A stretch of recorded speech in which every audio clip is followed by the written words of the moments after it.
And so you might see my name up on the board, but it means a lot to a lot of people. Sophie, I know they did the video series and kind of letting everyone know, but when was the moment that you found out that you were going to be inducted into the Hall of Fame? Well, funny story, not really funny, it's a very typical Sophie story that Kelly and, well, I didn't know Kelly was going to be on the call, but Laird was like, hey, we need a Zoom call. Someone's getting something, and I actually canceled it. And I was like, I'm flying to California, I'm on vacation, like, talk to you guys later. And I found sometimes like, hey, like I'm free for a little bit if you guys want to call now. And I called and they told me, and I don't really tear up very often. Maybe if I get injured and tear my MCL, I will. But when they did that, once I got off the phone, I called my family, and just the emotions rushed over me of just feeling so grateful. You know, I grew up 10 minutes down the road. My whole family played sports here at Mizzou, and so for me just to be here and to kind of have this honor, it felt good, right? It felt like all your hard work is paid off. But like I said, it's not just me, it was a community of people that got me here. Sophie, how much more meaning does it add just being from here and this being your hometown school to be, forever enshrined in, the walls of the Hall of Fame here? Heck yeah, man. I think this is what it's all about, right? I grew up, it's funny, I came watching Kareem Rush. Like, I have a picture of him when I was in, I think kindergarten, and he was here playing, and so I bleed black and gold to the core. Our whole family does, and so it's part of the reason why I committed here out of the 8th grade. I didn't care who offered me any of that type of noise. I knew I wanted to come here. I wanted to put Mizzou women's basketball on the map, and that's exactly what our teams did. And so it means the world. I'm full of gratitude. I'm so just thankful for everyone who's poured into me. I can be a little feisty and sassy at times, but I think sometimes you need to do that to kind of be a trailblazer, and hopefully with Kelly and their new staff and their new team, hopefully they can kind of get us back where I left them off. So at any point in your career, did you think this was possible? You know what? I never even thought about it. I loved my time at Mizzou. I wouldn't trade it for anything. The people, the memories, 10 Below, Harpo's, you guys know how that goes. It was all fun, right? And so, hey, Brad. People like Brad, he's been here forever. And so, no, I never thought that, it was never a goal of mine, and especially this early, kind of coming out of college, people wait years, sometimes decades to be entered into the Hall of Fame, and I feel blessed. I feel blessed for the platform, blessed for the teams that I got to play here with, and again, it's not just me, it's the teams. I wouldn't be here without my teammates. Do you have a favorite Mizzou memory from your time playing here? Man, I have so many. I have so many, but I will say, I think it was my junior year. We were playing Tennessee. I think they were ranked pretty high, and we almost sold out the arena. We broke the record for attendance, and we beat them on our home court. And I just remember, I think there was 3.7 seconds left in the game. They missed a free throw. Jordan Ferricks got the rebound. They fouled her, and I was at half court, and I just turned and just let out a scream. I just felt like my whole childhood, my dreams were made right then and there. And so you think it might be South Carolina, it could be the record-breaking scoring record, whatever that stuff is, but it really was that moment. And so I'm thankful. My whole family and friends were there. We got the attendance record here at Mizzou Arena, and so it's moments like that. As someone who's been with Mizzou, or Mizzou fan, and grown up on it, what does it mean to you to be around this class that you have? It's huge, and I think everyone that's been inducted, it's not really about them. The impact that this group has had on young boys and girls, on the community, on peers, is tremendous. And so I'm just honored to share the stage with them. Mike Alden was my AD for 1 year, and he's a hell of a man. And so for me to be inducted with him is kind of crazy. It's surreal for me. And so I think that it's just very powerful to see kind of what these other people have done in their careers and their community, and now we're all sharing the stage together, so I'm just feeling blessed. Yeah, what did Mizzou teach you that you've carried with you into your professional career and then with everything on social media as well? Yeah, some good, some bad, but hey, that's the J school for Mizzou. I would just say Mizzou has helped me to embrace that Midwestern mentality. I'm hardworking, blue-collared, and I'm that to the core, and that's who you guys all are. That's who this community is all about and built on. And so for me, I think Mizzou just taught me how to give back to community. They gave me and my family so much, and for those young boys and girls that came to our games, that's what I remember. That's what I cherish, is inspiring that next generation to come and do something great. Dream big, because you can do it. And so for me, when I think back on what Mizzou taught me, it's just to be myself, because that's always going to be enough. Sophie, in this moment, what would you say to the young Sophie that was bleeding black and gold all those days? Now you're a Hall of Famer. Oh, keep being your crazy self.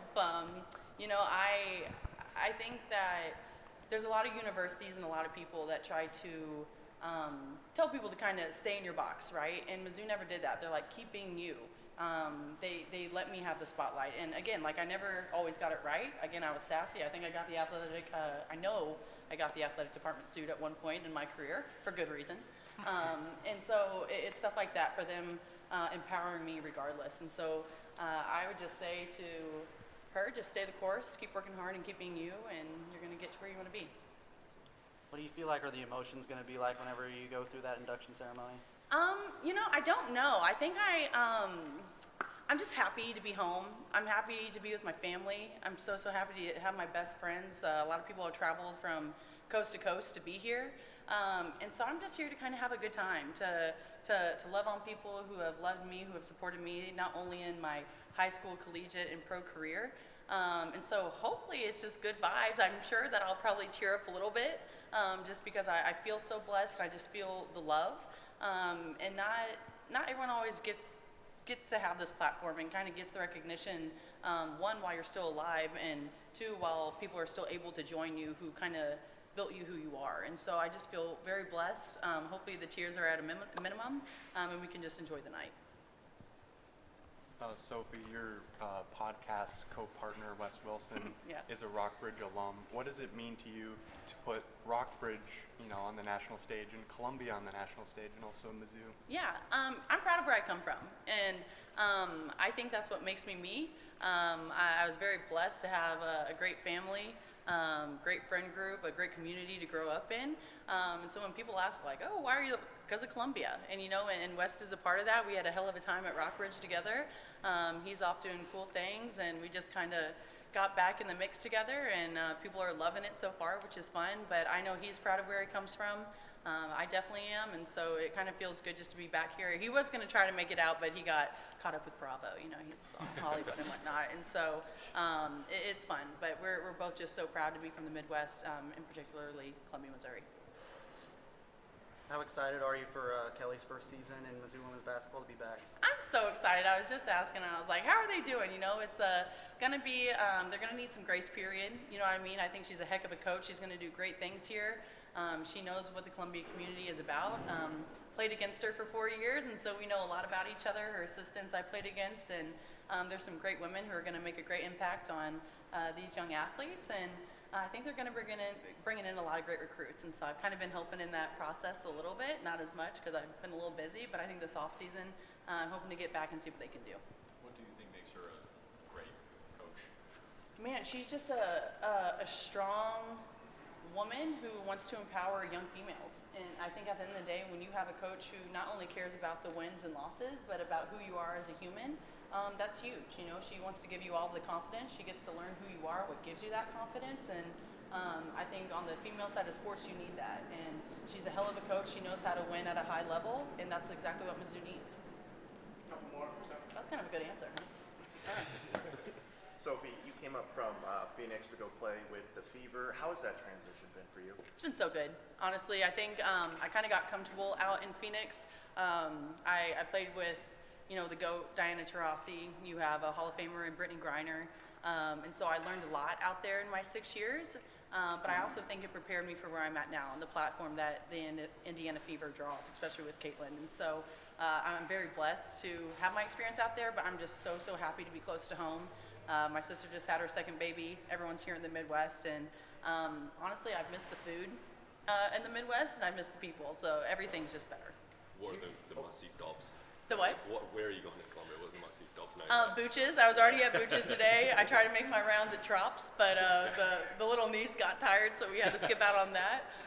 But I think tonight we're going to have fun, and then, we'll be tailgating, and I'm sure going to Fieldhouse or something tomorrow night. Throwing it back. I don't know how my leg's going to do, but throwing it back a little bit.